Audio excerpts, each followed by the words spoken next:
എത്ര പഠിച്ചാലും തലതിരിഞ്ഞു പോകുന്ന കുറച്ചു രാജ്യങ്ങളുടെ തലസ്ഥാനവും അവരുടെ നാണ്യങ്ങളുമാണ് നമ്മളിന്ന് നിസ്സാര കോഡിലൂടെ ഒരൊറ്റ വീഡിയോയിൽ മനസ്സിലാക്കാൻ പോകുന്നത്. ഒന്ന് ശ്രദ്ധിച്ച് കേട്ടാൽ അതൊന്ന് മനസ്സിലാക്കി കഴിഞ്ഞാൽ പിന്നെ നമുക്ക് എപ്പോഴും അത് കിട്ടും. ഒന്നാമത്തത് മിസ്റാണ്. മിസ്റിൻ്റെ തലസ്ഥാനവും നാണയവും കണ്ടുപിടിക്കാൻ മിസ്ർ എന്ന് കേൾക്കുമ്പോൾ തന്നെ നമുക്കൊരു പാട്ട് മനസ്സിൽ ഓർമ്മ വരണം. ഏതാണ്? മിസ്റിയിലെ രാജൻ അസീസിൻ്റെ ആരംഭ സൗജൻ. ഈ പാട്ട് നമുക്ക് കിട്ടും. ഈ പാട്ട് കിട്ടുന്നുണ്ടെങ്കിൽ മിസ്റിലെ രാജാവ് എന്ന് പറയുമ്പോൾ എന്താണ്? ഒരു ആധിപത്യം അടിച്ചമർത്തി ഭരിച്ചിരുന്നവരായിരുന്നു. യഥാർത്ഥ ചരിത്രവും അങ്ങനെ തന്നെയാണ്.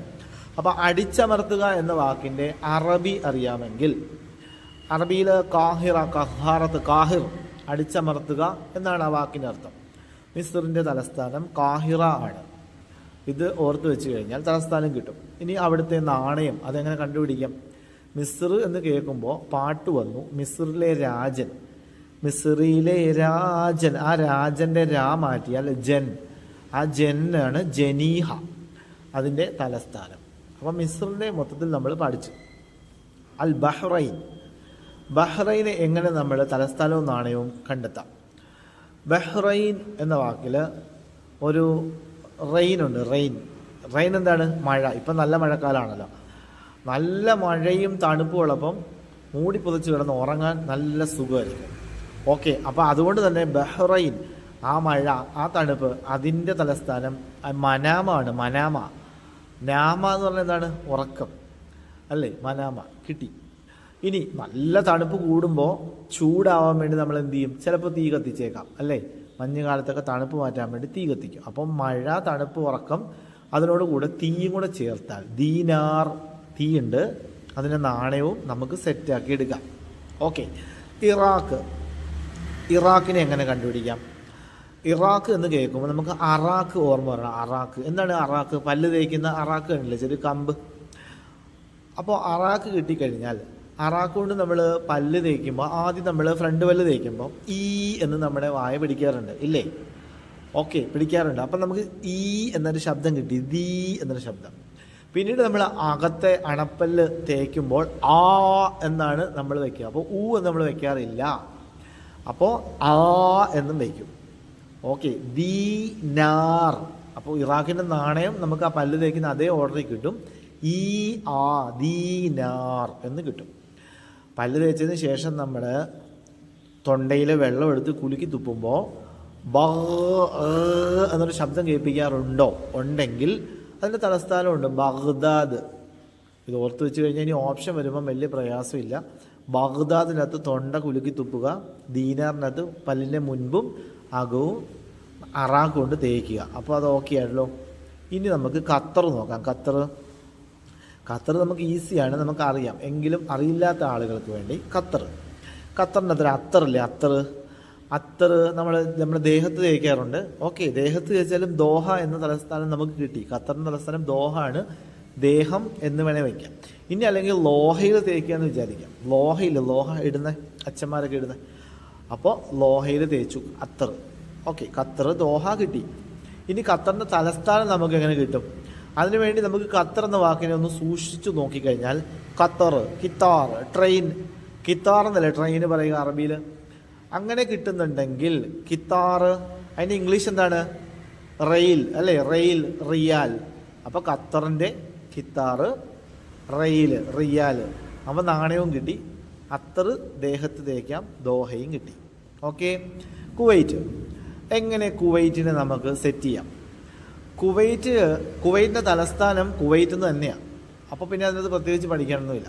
ഇനി പോയിട്ട് അവരുടെ നാണയം നമുക്ക് കണ്ടുപിടിച്ചാൽ മതി. കുവൈറ്റിനകത്തൊരു വയറില്ലേ? വയറ്റിൽ തീയാടോ എന്ന് കേട്ടില്ലേ? എത്തീമക്കളെ സമ്പത്തൊന്നും തിന്ന് വയറ്റിൽ തീ നിറയ്ക്കരുതേ എന്നൊക്കെ ഡയലോഗ് കേട്ടിട്ടുണ്ട്. അപ്പോൾ വയറ്റിൽ തീയാണ് കുവൈറ്റ്, വയറ്റിൽ ദീനാർ, തീ. അപ്പം കിട്ടി കുവൈറ്റിൻ്റെ നാണയം ദീനാർ. തലസ്ഥാനം കുവൈറ്റ് തന്നെയാണ്.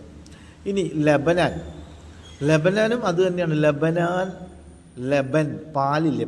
ലബൻ എന്ന് പറഞ്ഞാൽ പാലല്ലേ? ഓക്കെ, പാല് നമ്മൾ എങ്ങോട്ടാണ് ഊറ്റുന്നത്? പാത്രത്തിലേക്ക് ഒഴിക്കും. അതല്ലാതെ നമ്മുടെ വയറ്റിലേക്ക് ഒഴിക്കത്തില്ലേ? കുടിക്കും. അപ്പം ബൈറൂത്ത് എന്ന് പറഞ്ഞാൽ എന്താ? ലെബനാൻ്റെ തലസ്ഥാനമാണ്. നമ്മുടെ വയറിലേക്ക് ഊറ്റി, ബൈറൂത്ത് വയറ്റിലേക്ക് ഒഴിച്ചു, ബൈറൂത്ത് കിട്ടും. ഇനി ലെബനാൻ്റെ തലസ്ഥാനം നമുക്ക് ഇങ്ങനെ കണ്ടുപിടിക്കാം. നമ്മൾ പാല് ഒരു പാത്രത്തിൽ ഇങ്ങനെ കുറച്ച് നേരം വെച്ച് കഴിഞ്ഞാൽ ഒരു ലെയറായിട്ട് അതിൻ്റെ മുകളിൽ ഒരു സാധനം കിടക്കത്തില്ലേ? അതെന്താണ്? പാടയാണ്. ആ പാട എടുത്ത് കളഞ്ഞാൽ നമുക്ക് കൊളസ്ട്രോൾ ഫ്രീ ആയിട്ട് കുടിക്കാം. ടേസ്റ്റ് വേണമെങ്കിൽ പാടയോടുകൂടി കുടിക്കാം. അപ്പോൾ ആ ലെയറായിട്ട് കിടക്കുന്ന, പാലിൽ ലെയറായിട്ട് കിടക്കുന്നതാണ് അതിൻ്റെ നാണയം ലീറ. ലീറ. ലെബൻ, പാല്, ലീറ അതിൻ്റെ നാണയം. വയറൂത്ത് വയറ്റിലേക്ക് ഒഴിച്ചു, ബൈറൂത്ത് പാല്. ഓക്കെയാ. ഇനി അൽ മഗ്രിബ് മൊറോക്കോ. നമുക്ക് ക്വസ്റ്റ്യൻ ചോദിക്കുമ്പോൾ അറബിയിലാണെങ്കിൽ മഗ്രിബ് എന്ന് തന്നെ ചോദിക്കും. എങ്ങനെ കണ്ടുപിടിക്കാം? മഗ്രിബിൻ്റെ തലസ്ഥാനവും നാണയവും കണ്ടുപിടിക്കാം. മഗ്രിബ് എന്ന് പറയുമ്പോൾ തന്നെ നമുക്ക് പെട്ടെന്ന് മഗ്രിബ് നമസ്കാരം ഓർമ്മ വരും, ഇല്ലേ? സിമ്പിളാ, ഓർമ്മ വരും. മഗ്രിബ് നമസ്കാരം ബാങ്ക് വിളിച്ചു കഴിഞ്ഞാൽ പെട്ടെന്ന് ധൃതിയിൽ നമസ്കരിക്കേണ്ട നമസ്കാരമാണ്. നമുക്ക് ളുഹ്ർ അസ്റൊക്കെ പോലെ അല്പം ടൈമൊന്നും കിട്ടത്തില്ല. അപ്പോൾ ആ ധൃതി ഉള്ളത് കൊണ്ട് തന്നെ മഗ്രിബിൻ്റെ നാണയം ദിർഹം. ദിർഹം. ഓക്കെ, ആ ദിർ എന്നതുമായിട്ട് കണക്ട് ചെയ്ത ദിർഹം കിട്ടും. ഇനി ഇതിൻ്റെ തലസ്ഥാനത്തിലേക്ക് നമുക്ക് എങ്ങനെ പോകാം? മഗ്രിബിൻ്റെ തലസ്ഥാനം. മഗ്രിബ് ബാങ്ക് വിളിക്കുമ്പോൾ പെട്ടെന്ന് നമ്മളിപ്പോൾ ഒളു എടുക്കാൻ വേണ്ടി എങ്ങോട്ടാണ് ഓടുന്നത്? ഇപ്പോൾ വീട്ടിലൊക്കെ നിൽക്കുകയാണെങ്കിൽ ഒളു എടുക്കാൻ വേണ്ടി നമ്മൾ ആദ്യം പോകുന്നത് കൊണ്ടാണ് ബാത്റൂമിലേക്കല്ലേ? Okay, set.